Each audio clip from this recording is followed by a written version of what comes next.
wages of sin is death. Yes.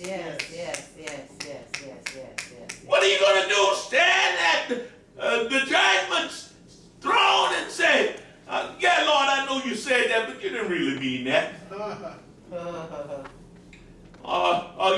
You're a merciful God and you're a kind God. You wouldn't let that happen to me. Deacon Harris, no, he would not let that happen to us. And that's why he sent his son Jesus, and his son Jesus came into the world, Sister Campbell, and said, I didn't come into the world to condemn the world. Yes.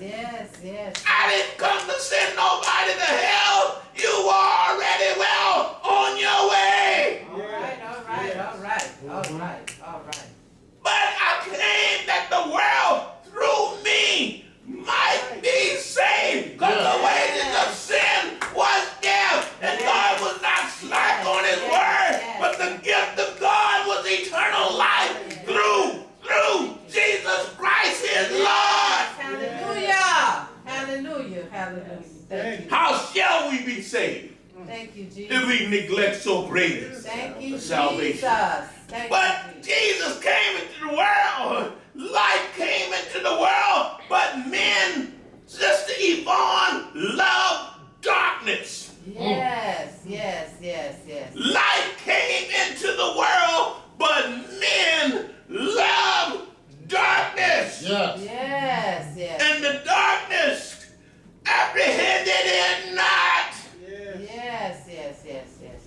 They turned their backs on him. Yes. They gnashed their teeth on him. Yes, Lord. They marched him from judgment hall to judgment hall. Yes. Mercy. He came unto his own, and his own received him not. Mercy.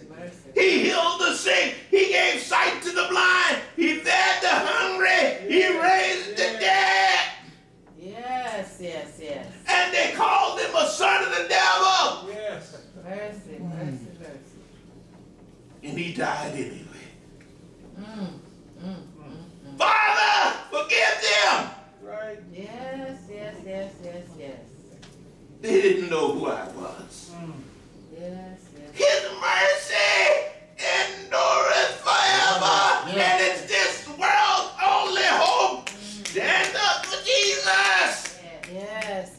If any man will follow after me, he shall suffer persecution.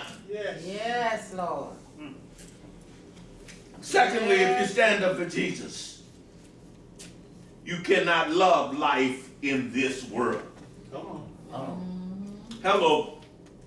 Listen to me. All right. If you stand up for Jesus, you cannot love life in this world. That's right. We are in this world, but we are not Of this world. of this world. Yes. We've been changed and we've got a new citizenship. Yes, we do. Yes, Lord. Yes. Thank you, Jesus. I started in Jesus, and I'm trying to make heaven. I'm trying to make heaven my home. Yes. Why cannot we love this world? Because this world is no friend of grace. That's right. Yes. We cannot love this world because the one who's the prince of this world will not allow you to use your love for this world to be true to God. All right. His instruments of warfare, the lust of the flesh, the lust of the eyes, and the pride of life. The more you love the world, the more you're going to love self. Yes. And the less you're going to love God. Yes. The more you love this world, and the scripture confirms it, you cannot serve two masters. That's right. Yes. You cannot serve God and the world. You cannot serve God and mammon. You're going to either serve one and hate the other. Yes. Or you're going to cleave to one and despitefully use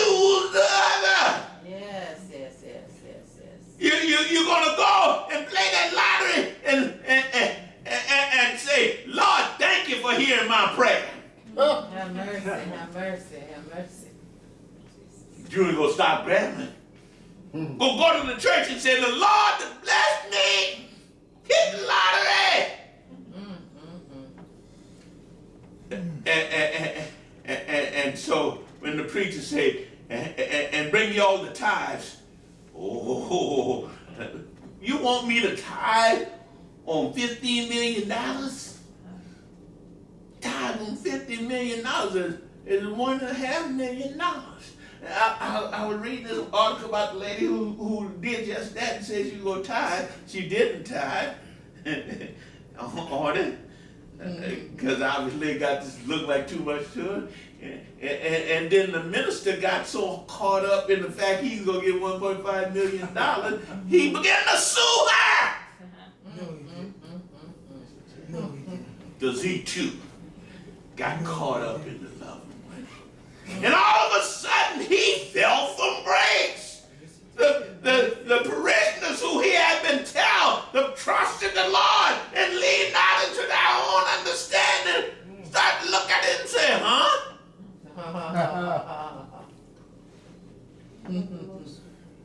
If any man love this world, Scripture says, and the things of this world, he is none of his. Yes, Lord. And case, if that's not enough to persuade you to not love this world, the Scripture confirms that this heaven and this earth will pass away. Yes.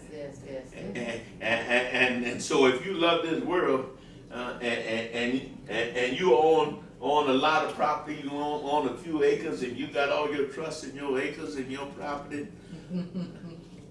I was riding down some of those country roads in Louisiana, and man, they got these big flags, and they got their name written in stone with their address on it, Brother Huff. This is the so and so. Etched in stone. But guess what? This heaven and this earth is going to pass away. And there was one preacher that really drove it home for me when he said, God is going to take his church out of the world.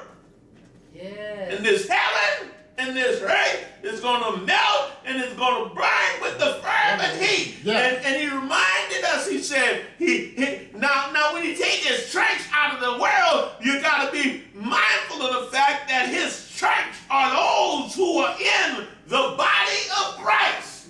Yes. His church are not these buildings that we have built to come and fellowship together, but he's coming back for his living stones. Yes. In this world, and all these great big cathedrals and so on that people have built and are trusting, Lord, look what great big cathedral I built for you. Mercy. You know what he's going to do with it in this world? It's going to burn up. It's going to melt with the fervent heat. And so therefore, if you're going to stand up for Jesus, you can't love this world. This world will lure you away from being true. You will get, as Tony Evans would say, as it relates to the story of Abraham, if you love this world, you're going to get more caught up in the blessing than you are in the blessor. Yes. You get so excited about the blessing and you spend all your time trying to hold on to the blessing. Isn't that dumb? Here you got the blessor that you can hold on to each and every day. Yes, Lord. Here you got the blessor that says, ask and it shall be given unto you. Yes. Seek and ye shall find. Yes. Knock and the door shall be open unto you. Yes. I shall supply all your needs according to my riches and glory. Yes, Lord. Thank you, Jesus. And so So, Thank you, Lord. so you tell yourself you become like the rich young ruler. Oh, I got much good stored up for many years. I got it stored up for the rest of my life. I got it made. I have arrived. My ship has come in. I'm going to pull out my old barns and I'm going to build greater barns. Then I'm going to say to my soul, take it easy, quit your job.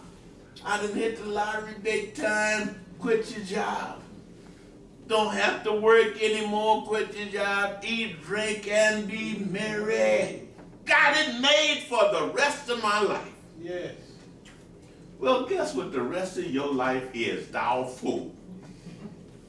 God said, this night thy soul is required of thee. Yes, yes, yes. Have mercy.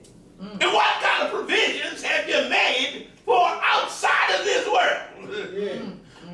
When this world is on fire, what kind of shelter do you have?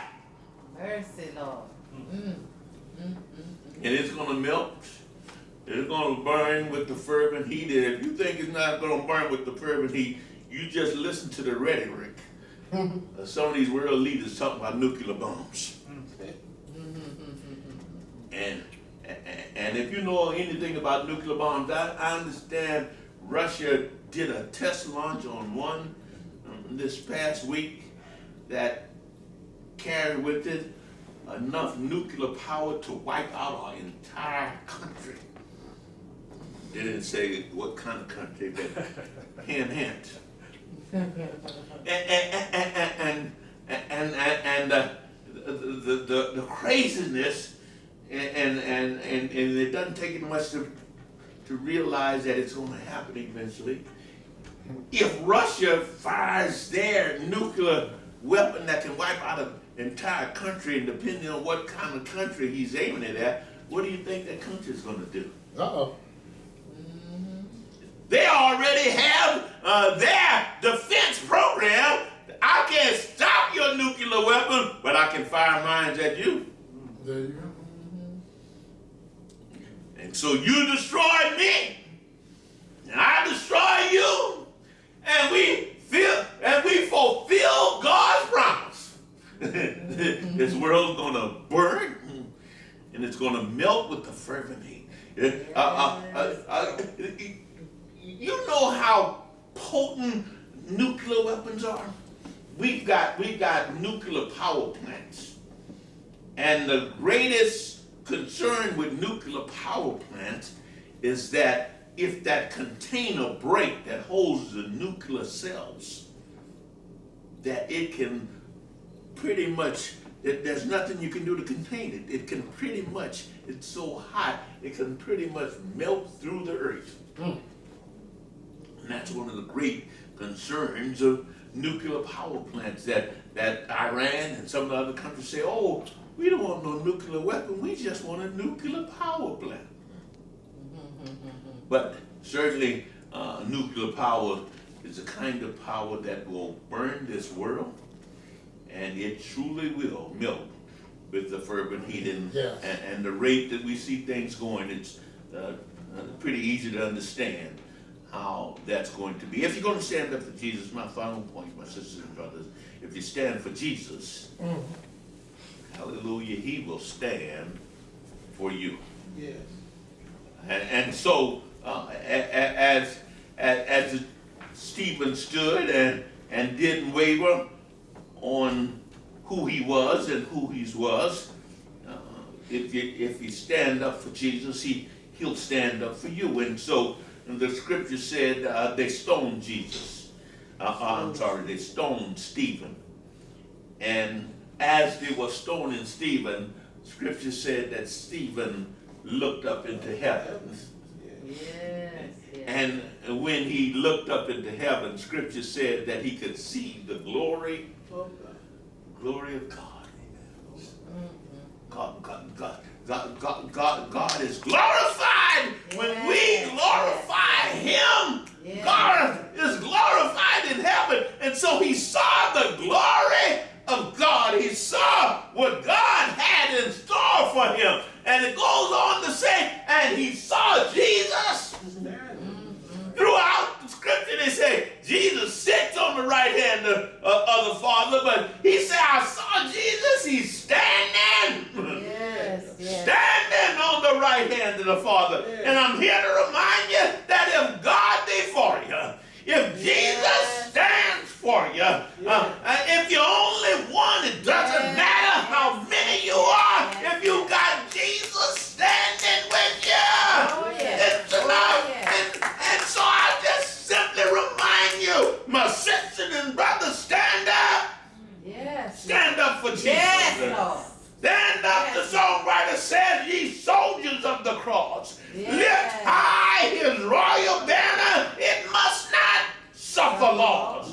From victory unto victory his army shall he lead, till every foe is vanquished, and Christ is Lord indeed. Stand up for Jesus. The trumpet call obey, for to the mighty conflict in this his glorious day, ye that are men now serve him against unnumbered foes. Oh, you got a lot of enemy out there. But let courage rise with danger. Don't cower in the face of danger. With strength, the strength upholds, my sisters and brothers. If God be for you, he's more than the whole world. Stand up for Jesus. Stand in his